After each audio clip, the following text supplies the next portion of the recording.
Happy new year guys. नए साल की हार्दिक शुभकामना के साथ शुरू करते हैं आज का प्यारा लेक्चर, जो कि होने वाला है अल्कोहल, फिनॉल और इथर के ऊपर।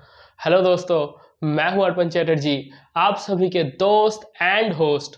स्वागत करता हूं आप सभी को आप सभी के प्यारे चैनल केमिस्ट्रियंस असेंबल में। तो चलिए शुरू करते हैं आज का लेक्चर। ये जो अल्कोहल, फिनॉल, इथर है, पहले दिन हमने आप लोगों को कुछ फिजिकल प्रॉपर्टी वगैरह बताए थे। आज हम और एक बहुत इंपॉर्टेंट सा क्वेश्चन करेंगे कि अल्कोहल और फिनॉल, इन दोनों में से किसकी एसिडिटी ज्यादा है। आपको पूछा जाएगा अल्कोहल और फिनॉल, इन दोनों में से ऑर्डर ऑफ एसिडिटी क्या है। ऑर्डर ऑफ एसिडिटी किसका ज्यादा है, किसका कम है। तो पहले सुनना, आपको बोलेगा अल्कोहल से फिनॉल ज्यादा आम्लिक क्यों है, अल्कोहल से फिनॉल ज्यादा एसिडिक क्यों है, क्यों। तो आपको बहुत बहुत ध्यान से, बहुत बारीकी के साथ इस आंसर को देखना होगा।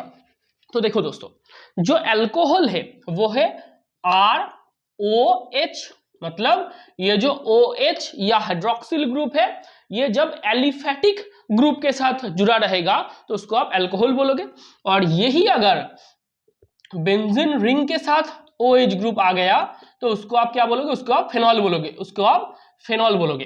तो ये है आपका फिनॉल, बेंजीन रिंग के साथ OH है तो ये है फिनॉल, और ये R के साथ मतलब एलिफेटिक ग्रुप के साथ OH है तो ये है आपका अल्कोहल। मतलब जो हाइड्रोक्सिल ग्रुप है, OH ग्रुप है, ये अगर एलिफेटिक के साथ जुड़ेगा तो उसको आप अल्कोहल बोलोगे, और यही अगर एरोमेटिक मतलब बेंजीन रिंग के साथ जुड़ा रहेगा तो उसको आप फिनॉल बोलोगे। इससे ये ज्यादा एसिडिक है क्यों है, इसको लिख लेना। ये अल्कोहल है और ये फिनॉल है। ओके, तो आपको पूछेगा अल्कोहल से फिनॉल ज्यादा एसिडिक क्यों है। तो फिनॉल के देखो, तो फिनॉल को देखो, फिनॉल क्या है। आप बोलोगे ये तो रेजोनेंस करेगा। बहुत बहुत ध्यान से सुनना, ये जो फिनॉल है अगर ये एसिडिक है तो ये क्या छोड़ेगा, ये H+ छोड़ेगा। अगर ये फिनॉल एसिडिक है तो आप बोलोगे सर अगर कोई भी एसिडिक कंपाउंड होगा तो वो आर्हेनियस के कंसेप्ट वाइज H+ छोड़ेगा, मतलब प्रोटॉन को छोड़ेगा। तो ये क्या छोड़ेगा, ये प्रोटॉन को छोड़ेगा, माइनस ऑफ H+, मतलब ये प्रोटॉन डोनर होगा।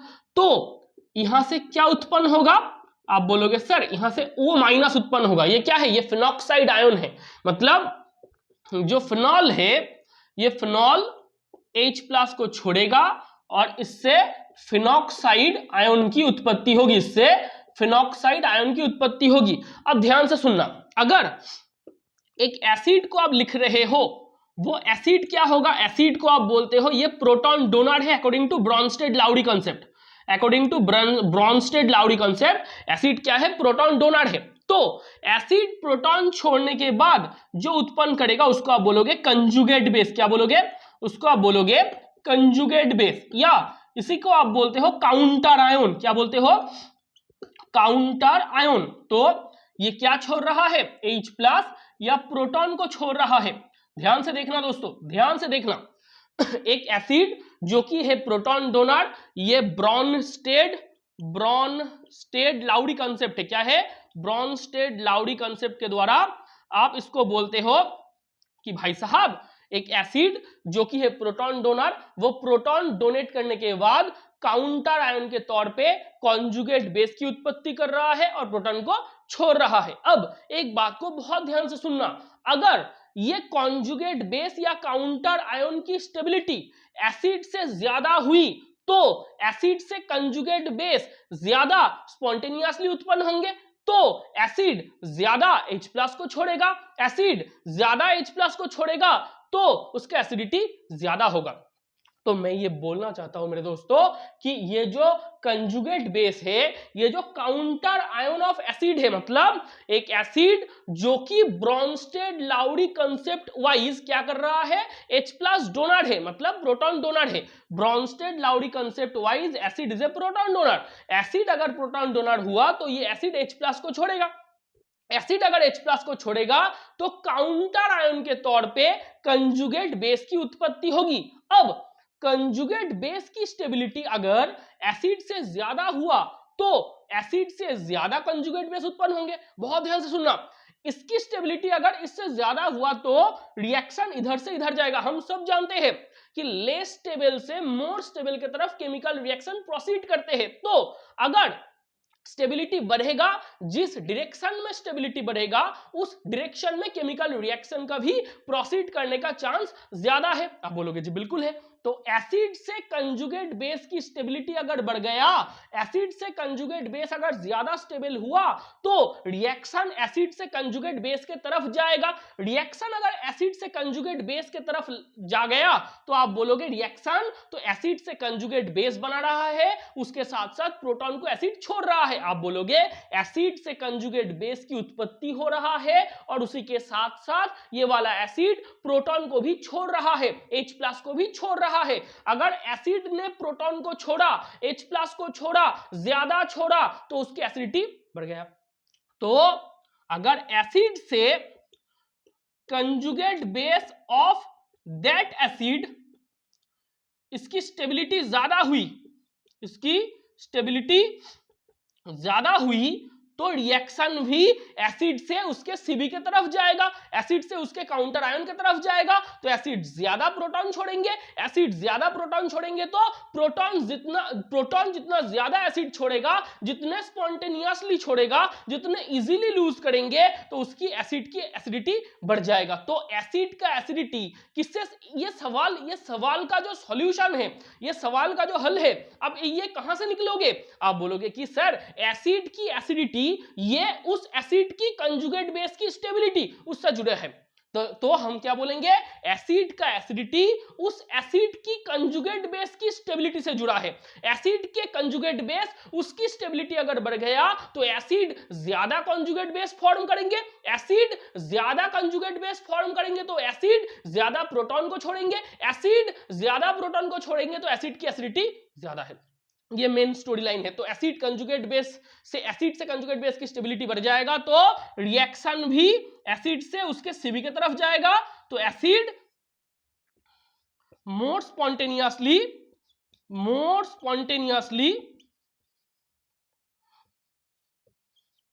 Donated proton.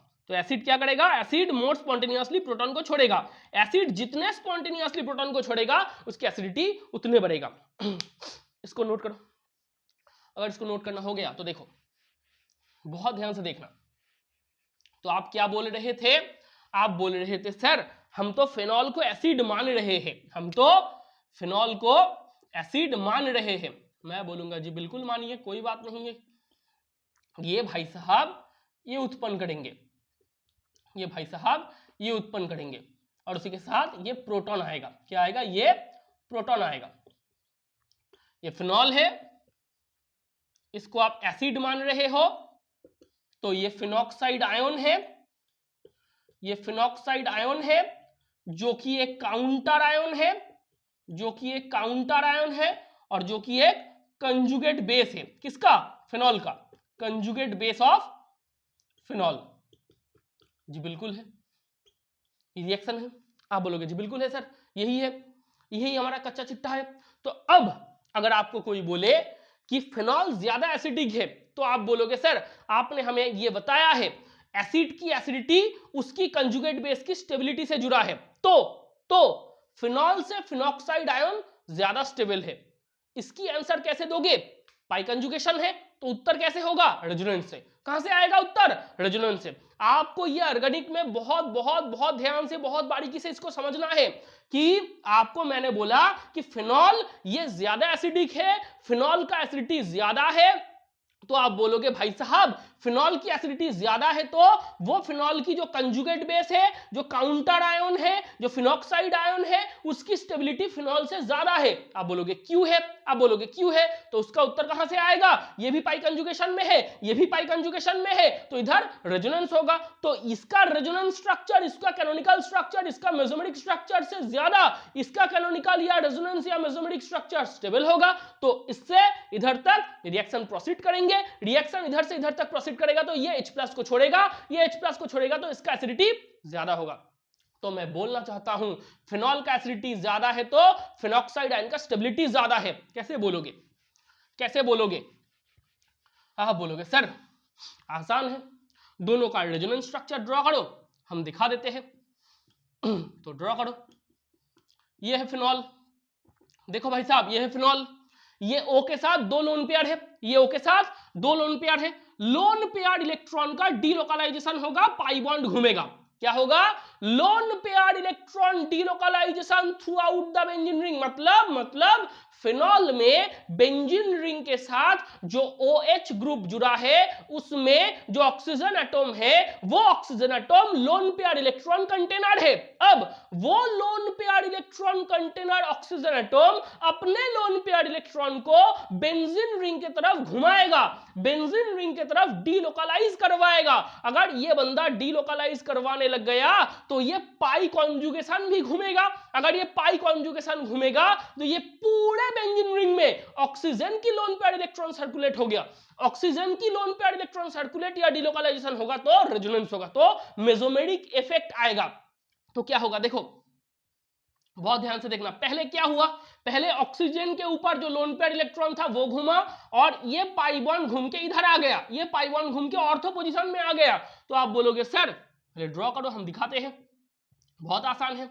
देखो भाई साहब ये कार्बन के साथ ये ऑक्सीजन का क्या बॉन्ड था पहले, आप बोलोगे सिंगल बॉन्ड था, ये कार्बन के साथ ये ऑक्सीजन का क्या बॉन्ड था पहले, सिंगल बॉन्ड था, अब क्या बॉन्ड होगा, आप बोलोगे सर डबल बॉन्ड होगा।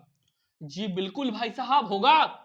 देखो पहले तो सिंगल बॉन्ड था, पहले तो सिंगल बॉन्ड था, लोन पेयर इलेक्ट्रॉन खोल के इधर आ गया तो एक बॉन्ड फॉर्मेशन होगा एक्स्ट्रा, तो इधर डबल बॉन्ड कैरेक्टर आएगा, क्या आएगा, डबल बॉन्ड कैरेक्टर आएगा।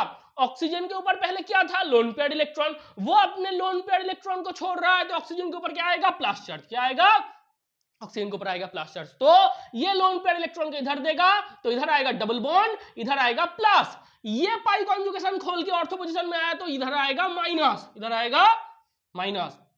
आप बोलोगे जी बिल्कुल है, जी बिल्कुल है। तो उसके बाद ये माइनस चार्ज इधर घूमेगा, ये बॉन्ड इधर घूमेगा, ये माइनस चार्ज इधर घूमेगा, ये पाई बॉन्ड इधर आएगा, तो क्या होगा, आप बोलोगे होगा क्या, ये जैसे डबल बॉन्ड है OH है उसको लिखो, ऑक्सीजन के ऊपर प्लस चार्ज उसको भी लिखो, ये माइनस चार्ज खोल के इधर आया तो इधर आया डबल बॉन्ड, ये माइनस चार्ज खोल के इधर आया तो इधर आया डबल बॉन्ड, ये पाई बॉन्ड खोल के इधर आया तो इधर आया माइनस चार्ज, उसके बाद ये घूम के इधर आएगा, ये घूम के इधर आएगा, तो आप बोलोगे इसके बाद क्या होगा, मैं बोलूंगा भाई साहब ऊपर जो है लिख दो OH ऑक्सीजन के ऊपर प्लस, आप बोलोगे जी बिल्कुल है। ये बॉन्ड इसका कोई छेड़खानी हुआ नहीं हुआ, इसको भी लिख दो, ये माइनस चार्ज घूम के कहां आया इधर, तो इधर आएगा डबल बॉन्ड, ये माइनस चार्ज घूम के कहां आया इधर, तो इधर आएगा डबल बॉन्ड, ये डबल बॉन्ड या पाई बॉन्ड खोल के किधर गया, ये पोजीशन 6 पोजीशन में गया, तो आप बोलोगे इधर आया माइनस चार्ज, इधर आया माइनस चार्ज, उसके बाद ये माइनस चार्ज घूम के इधर आएगा, ये डबल बॉन्ड घूम के इधर आएगा, उसके बाद क्या होगा, उसके बाद क्या होगा दोस्तों, देखो देखना बहुत ध्यान से देखना, ये बॉन्ड कोई छेड़खानी हुई नहीं, ये बॉन्ड कोई छेड़खानी हुई नहीं, तो इन दोनों को लिख दो, इन दोनों को पहले लिख दो ऐसे। आप बोलोगे सर क्यों हुआ ये, मैं बोलूंगा देखो दोस्तों इन दोनों बॉन्ड की कोई छेड़खानी नहीं हुई, ये बॉन्ड इधर था इधर है, ये बॉन्ड इधर था इधर है, लिख दो, ये माइनस चार्ज खोल के किधर आया इधर, तो इधर एक डबल बॉन्ड होगा, इधर एक डबल बॉन्ड होगा, ये डबल बॉन्ड या ये पाई बॉन्ड खोल के ऑक्सीजन के ऊपर गया तो ये डबल बॉन्ड से फिर से बन जाएगा सिंगल बॉन्ड, ये डबल बॉन्ड का एक पाई बॉन्ड खोल के ऑक्सीजन के ऊपर आया तो ये डबल बॉन्ड से फिर से हो जाएगा सिंगल बॉन्ड, ऑक्सीजन के ऊपर क्या आएगा, पहले था प्लस चार्ज, अब एक बॉन्ड आ रहा है मतलब इलेक्ट्रॉन आ रहा है तो ऑक्सीजन के ऊपर प्लस चार्ज घट जाएगा, ऑक्सीजन के ऊपर प्लस चार्ज घट जाएगा, तो ये क्या हुआ, ये हुआ रेजोनेंस, ये हुआ रेजोनेंस, कितना 1 2 3 4 5, ये किसका रेजोनेंस है, ये रेजोनेंस स्ट्रक्चर है या कॉनोनिकल स्ट्रक्चर है या मेसोमेरिक स्ट्रक्चर है, क्या है, ये मेसोमेरिक स्ट्रक्चर है, किसका, मेसोमेरिक स्ट्रक्चर्स ऑफ फिनॉल, ये फिनॉल का रेजोनेंस स्ट्रक्चर है, कैनोनिकल स्ट्रक्चर है, मेसोमेरिक स्ट्रक्चर है, लिख लो। अगर ये लिखना हो गया, अब देखो बहुत बहुत ध्यान से देखना, इसकी रेजोनेंस हाइब्रिड क्या होगा, मतलब पांचों स्ट्रक्चर को एक स्ट्रक्चर में अगर आपको लिखने के लिए बोल दिया जाए उसको रेजोनेंस हाइब्रिड कहा जाता है। वो क्या होगा, पहले एक बेंजीन रिंग को ड्रॉ करो, करो ड्रॉ करना हो गया। अब इधर OH इसको लिखो, OH इसको लिखो। अब देखो भाई साहब 2, 3 और 4 तीनों स्ट्रक्चर में ऑक्सीजन के ऊपर क्या है, प्लस चार्ज। आप बोलोगे सर बहुत ध्यान से देखो, ये जो 2, 3 और 4 ये जो 3 मेसोमेरिक या कैनोनिकल या रेजोनेंस स्ट्रक्चर है, इनमें ऑक्सीजन के ऊपर कौन सी चार्ज है, प्लस। तो इधर भाई साहब ऑक्सीजन के ऊपर डेल्टा प्लस आएगा। मतलब 1 और 5 ये दोनों स्ट्रक्चर में ऑक्सीजन के ऊपर प्लस चार्ज है, नहीं है। 2, 3, 4 इन तीनों में ऑक्सीजन के ऊपर क्या है, प्लस चार्ज। तो ऑक्सीजन के ऊपर आएगा पार्शियल पॉजिटिव चार्ज, मतलब डेल्टा प्लस चार्ज। क्या आएगा, partial plus charge, delta plus charge. पांचों स्ट्रक्चर को एक स्ट्रक्चर में लिखने के लिए बोले तो 1 और 5 में ऑक्सीजन के ऊपर कोई प्लस चार्ज नहीं है, 2, 3, 4 में ऑक्सीजन के ऊपर प्लस चार्ज है, तो एक्चुअल में ऑक्सीजन के ऊपर पार्शियल प्लस चार्ज है। अब देखो ये कार्बन और ये ऑक्सीजन के बीच में, बहुत ध्यान से देखना, ये कार्बन और ये ऑक्सीजन के बीच में क्या है। आप बोलोगे सर 1 और 5 में ये कार्बन और ऑक्सीजन के बीच में सिंगल बॉन्ड है, लेकिन 2, 3 और 4 इन तीनों में ये कार्बन और ऑक्सीजन के बीच में डबल बॉन्ड है। तो भाई साहब इधर एक पार्शियल डबल बॉन्ड है। क्या है, इधर एक पार्शियल डबल बॉन्ड कैरेक्टर है बिटवीन ये कार्बन एटम और ये कार्बन एटम। तो आप बोलोगे सर ये कार्बन एटम और ये कार्बन एटम के बीच में क्या है, मैं बोलूंगा जी देखो 1 और 5 नंबर स्ट्रक्चर को फॉलो करो, कार्बन और ऑक्सीजन के बीच में सिंगल बॉन्ड है, कार्बन और ऑक्सीजन के बीच में सिंगल बॉन्ड है, कार्बन और ऑक्सीजन के बीच में सिंगल बॉन्ड है। लेकिन 2, 3, 4 को फॉलो करो तो कार्बन और ऑक्सीजन के बीच में डबल बॉन्ड है। तो आप बोलोगे सर इधर पार्शियल डबल बॉन्ड कैरेक्टर आएगा, मैं बोलूंगा जी बिल्कुल आएगा। अब देखो ऑक्सीजन का जो लोन पेयर इलेक्ट्रॉन था वो घूमा, ऑक्सीजन का जो लोन पेयर इलेक्ट्रॉन था वो घूमा, वो डीलोकलाइजेशन हुआ। अगर ये डीलोकलाइजेशन हुआ तो जो पाई बॉन्ड था वो भी घूमा, जो पाई कॉन्जुगेशन था बेंजीन रिंग के अंदर, वो बेंजीन रिंग के अंदर का पाई कॉन्जुगेशन भी घूमा। अगर बेंजीन रिंग के अंदर का पाई कॉन्जुगेशन घूमा तो ये पूरा बेंजीन रिंग के अंदर माइनस चार्ज है। आप बोलोगे जी बिल्कुल है, ये पूरा बेंजीन रिंग के अंदर क्या है, आप बोलोगे माइनस चार्ज है। तो मैं लिखूंगा ऐसे, ये है फिनॉल का रेजोनेंस हाइब्रिड, ये है फिनॉल का रेजोनेंस हाइब्रिड, ये है रेजोनेंस हाइब्रिड ऑफ फिनॉल। कोई छोटा बच्चा आपसे पूछे तो ये क्या है, आप बोलोगे देखो बच्चा 1, 2, 3, 4, 5 ये पांचों स्ट्रक्चर को एक स्ट्रक्चर में लिखने के लिए बोल दिया जाए तो ये है, ये हाइब्रिड स्ट्रक्चर है, ये पांचों को ऐसे आप लिख सकते हो। अब देखो एक बात को सुनना, ये जो फिनॉल की रेजोनेंस हाइब्रिड है, ये जो फिनॉल की रेजोनेंस स्ट्रक्चर है, इसको देख के आपके सीने में एक धुक धुक होगा। क्यों होगा, आप बोलोगे सर इधर ना एक चीज हुआ है, मैं बोलूंगा क्या, आप बोलोगे सर आप गौर कीजिए, मोर इलेक्ट्रोनेगेटिव एटम ऑक्सीजन के ऊपर प्लस चार्ज आ गया। इलेक्ट्रोनेगेटिविटी का डेफिनेशन क्या है, इलेक्ट्रोनेगेटिविटी का डेफिनेशन तो यह था कि एक एटम इलेक्ट्रोनेगेटिविटी से आपने बॉन्डेड इलेक्ट्रॉन पेयर को अपने तरफ खींचेगा। तो आप बोलोगे बॉन्डेड इलेक्ट्रॉन पेयर को अपने तरफ जो खींचता है उसका इलेक्ट्रोनेगेटिविटी ज्यादा है। तो ऑक्सीजन तो भाई साहब पाउलिंग स्केल के वाइज उसका इलेक्ट्रोनेगेटिविटी ज्यादा है, तो ऑक्सीजन तो बॉन्डेड इलेक्ट्रॉन पेयर को अपनी तरफ खींचेगा, तो उसके ऊपर तो माइनस चार्ज आना चाहिए था, लेकिन इधर ऑक्सीजन के ऊपर प्लस चार्ज हो गया। तो आप बोलोगे सर इधर ना एक केस हुआ है, इधर एक लोचा हुआ है, मैं बोलूंगा जी बिल्कुल हुआ है।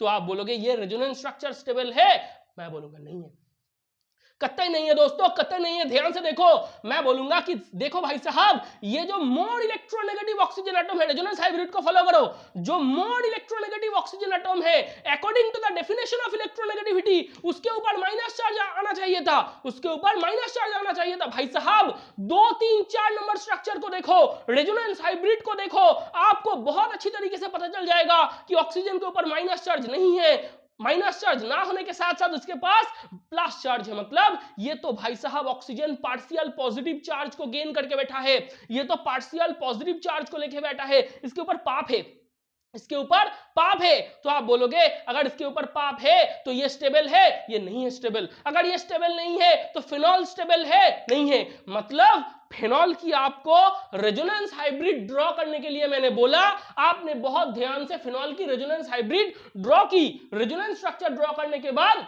रेजोनेंस हाइब्रिड भी आया। आपने बोला रेजोनेंस हाइब्रिड देख के कि सर ये देखो मोर इलेक्ट्रोनेगेटिव एटॉम ऑक्सीजन, उसके ऊपर प्लस चार्ज है। मैंने बोला तो भाई साहब ये स्टेबल है, नहीं है? तो फिनॉल स्टेबल है, फिनॉल भी स्टेबल नहीं है, फिनॉल भी स्टेबल नहीं है।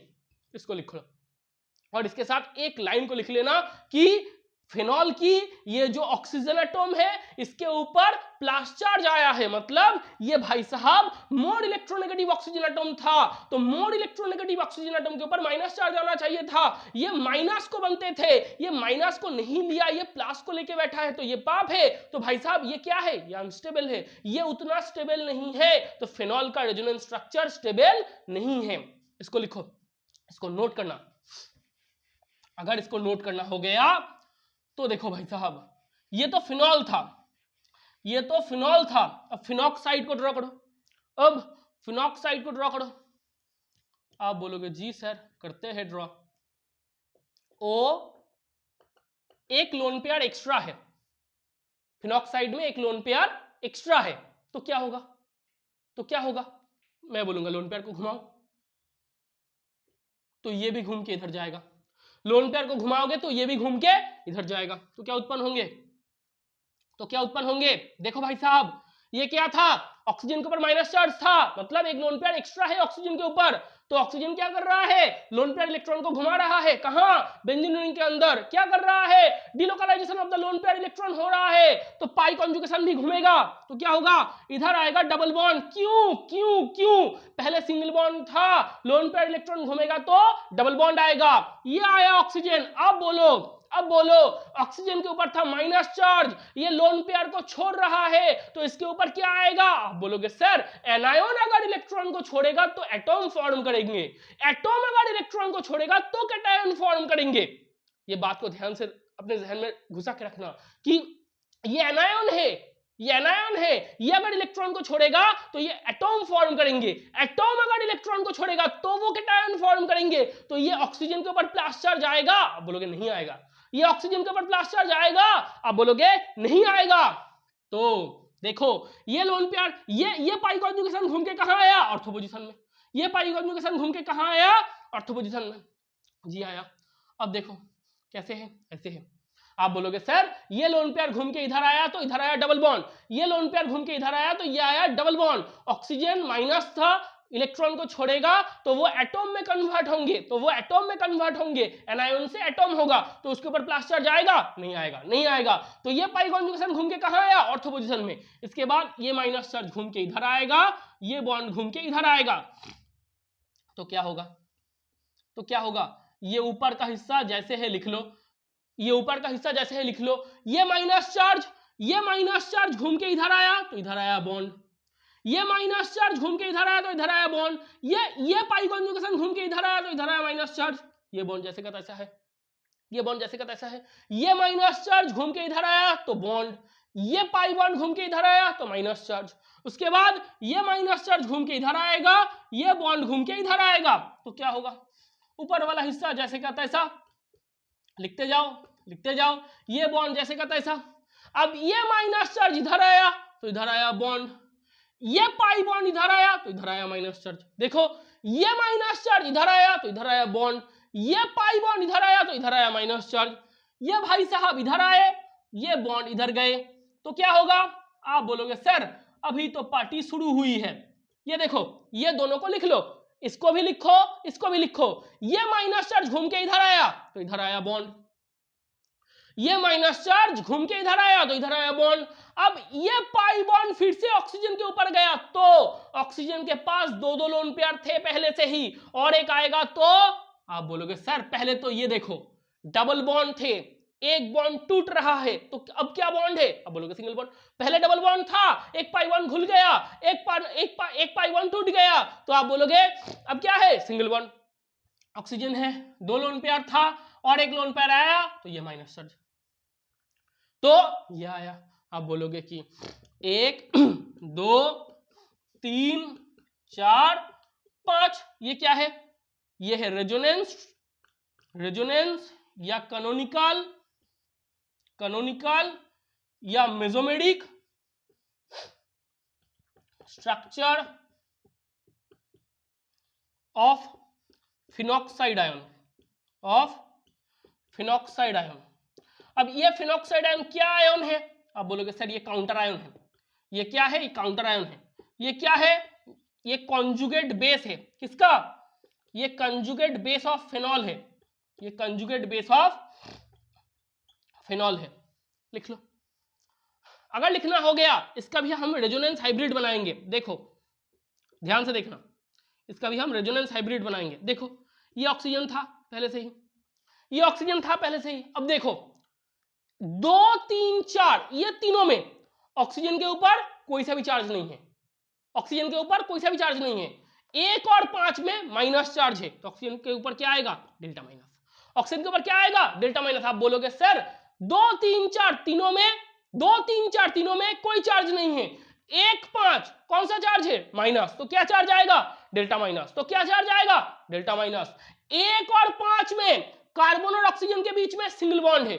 1 और 5 में ये कार्बन और ऑक्सीजन के बीच में सिंगल बॉन्ड है। ये कार्बन और ऑक्सीजन के बीच में सिंगल बॉन्ड है। 2 3 4 में कार्बन और ऑक्सीजन के बीच में डबल बॉन्ड है। तो क्या आएगा? Partial double bond. तो क्या आएगा? Partial double bond character. ये बेंजीन रिंग के अंदर ऑक्सीजन का लोन पेयर इलेक्ट्रॉन घूम रहा है। ये बेंजीन रिंग के अंदर ऑक्सीजन का लोन पेयर इलेक्ट्रॉन डिलोकलाइज हो रहा है, तो ये पाई बॉन्ड भी घूम रहा है। तो आप बोलोगे ये पूरा बेंजीन रिंग के अंदर क्या है? Minus charge. क्या बोलोगे? क्या है? Minus charge. ये क्या है? ये रेजोनेंस हाइब्रिड ऑफ फिनॉक्साइड है।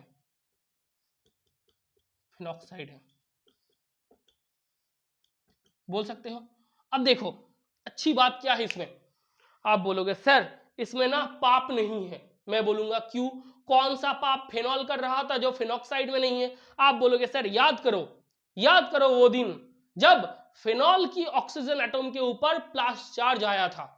मैं बोलूंगा जी बिल्कुल याद आया मेरे दोस्तों कि फिनॉल तो पाप लेके बैठा था। क्यों? फिनॉल का जो OH ग्रुप था, वो OH ग्रुप में से जो oxygen atom loan pair electron container था, वो भाई साहब जिसकी इलेक्ट्रोनेगेटिविटी ज्यादा थी, वो डेल्टा प्लस चार्ज को कंटेन कर रहे थे। वो उसके रेजोनेंस हाइब्रिड में उसके ऊपर प्लस चार्ज आया था, पार्शियल पॉजिटिव चार्ज को कंटेन कर रहे थे। मतलब फिनॉल में OH ग्रुप में ऑक्सीजन एटम जो कि मोर इलेक्ट्रोनेगेटिव एटम है, वो मोर इलेक्ट्रोनेगेटिव एटम ऑक्सीजन, वो डेल्टा प्लस चार्ज मतलब पार्शियल पॉजिटिव चार्ज को कंटेन कर रहा था। इसलिए फिनॉल का जो रेजोनेंस स्ट्रक्चर था वो उतना स्टेबल नहीं था, वो लेस स्टेबल था। लेकिन आप बोलोगे कि जो सवाल था उसका हल यहां से निकलता है। क्या है वो हल? अब बोलोगे फिनॉक्साइड में जो ऑक्सीजन एटम है वो मोर इलेक्ट्रोनेगेटिव एटम है और उसके ऊपर डेल्टा माइनस चार्ज आया है। आप बोलोगे कि सर आपने यहां से रेजोनेंस ड्रॉ करके हमको ये बताया है कि जो फिनॉक्साइड आयन है वो जो ऑक्सीजन एटम है वो मोर इलेक्ट्रोनेगेटिव ऑक्सीजन एटम है और मोर इलेक्ट्रोनेगेटिव ऑक्सीजन एटम के ऊपर माइनस चार्ज आता है। मैं बोलूंगा देखो सॉरी ऑक्सीजन के ऊपर क्या आया है? डेल्टा माइनस आया है। तो आप बोलोगे ये स्टेबल है। मतलब फिनॉल का ऑक्सीजन एटम के ऊपर डेल्टा प्लस चार्ज आने के लिए वो स्टेबल नहीं था, ये स्टेबल है। तो आप बोलोगे फिनॉल से फिनॉक्साइड ज्यादा स्टेबल है। तो आप बोलोगे फिनॉल से फिनॉक्साइड ज्यादा स्टेबल है। मैं बोलूंगा जी बिल्कुल है।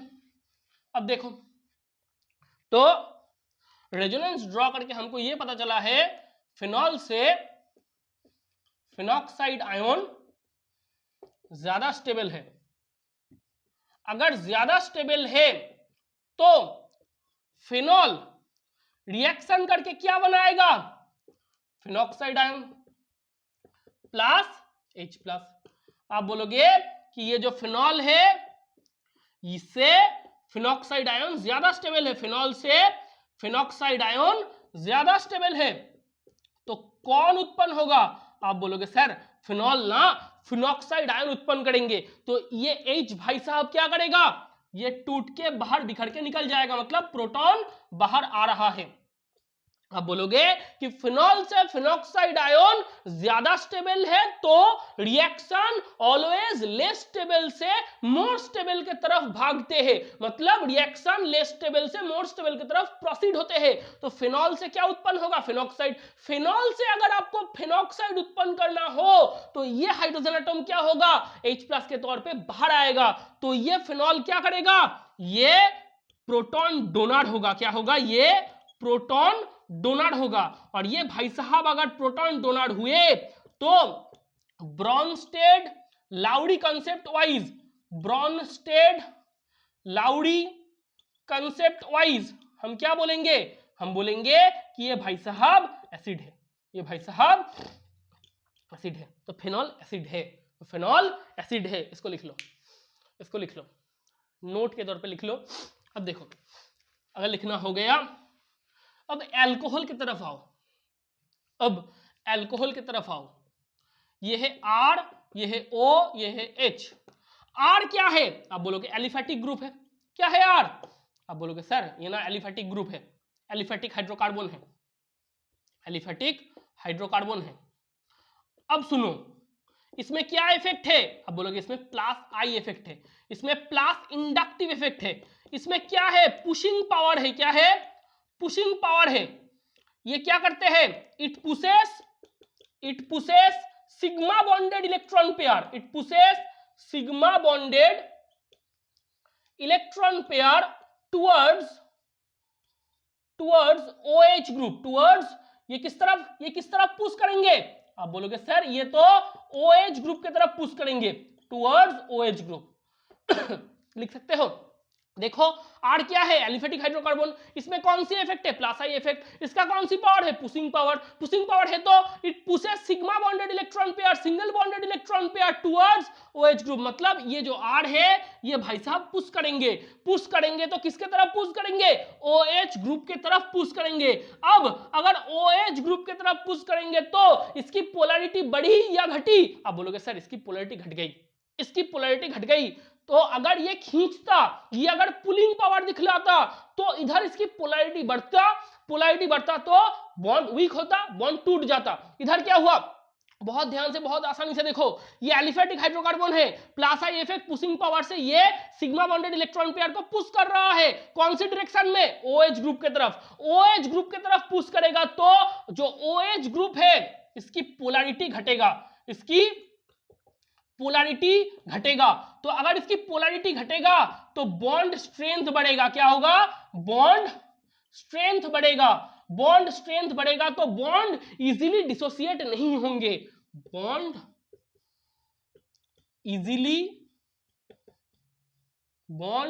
इजीली डिसोसिएट नहीं होंगे, बॉन्ड इजीली डिसोसिएट नहीं होंगे।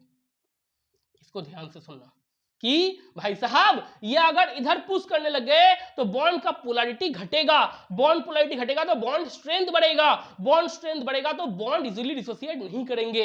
अगर ये बॉन्ड इजीली डिसोसिएट नहीं कर गए, अगर ये बॉन्ड इजीली ब्रेक डाउन नहीं हुए, तो ये बॉन्ड अगर नहीं टूटा तो हाइड्रोजन H+ के तौर पे निकलेगा। आप बोलोगे नहीं सर कतई नहीं निकलेगा। मैं बोलूंगा जी बिल्कुल, पोलैरिटी घटा, बॉन्ड स्ट्रेंथ बढ़ा, बॉन्ड इजीली डिसोसिएट नहीं कर पाए। बॉन्ड अगर इजीली डिसोसिएट नहीं कर पाए तो ये OH बॉन्ड नहीं टूटेगा।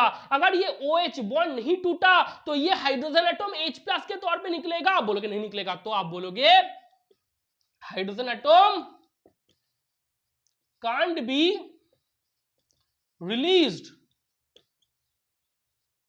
or liberated as H+ ion, as H+ ion। मतलब आपके सामने ये कंक्लूजन आया कि R एलिफेटिक ग्रुप होने के नाते पुश कर रहा है, पुश कर रहा है तो ये R पुश करेगा, OH बॉन्ड का पोलैरिटी घटेगा, पोलैरिटी घटेगा तो बॉन्ड स्ट्रेंथ बढ़ेगा, बॉन्ड इजीली डिसोसिएट नहीं करेंगे, बॉन्ड इजीली ब्रेक डाउन नहीं करेंगे, बॉन्ड इजीली ब्रेक डाउन नहीं करेगा तो ये बॉन्ड नहीं टूटेगा, हाइड्रोजन एटम H+ के तौर पे नहीं निकलेगा, हाइड्रोजन एटम H+ के तौर पे नहीं निकलेगा तो एसिडिटी क्या होगा? घटेगा। एसिडिटी क्या होगा? कम होगा। आसान सी चीज है, एसिडिटी क्या होगा? कम होगा। तो अल्कोहल कम एसिडिक है, अल्कोहल लेस एसिडिक है, फिनॉल ज्यादा एसिडिक है। तो आप बोलोगे फिनॉल इज, इससे क्या कंक्लूजन आते हैं, फिनॉल इज मोर एसिडिक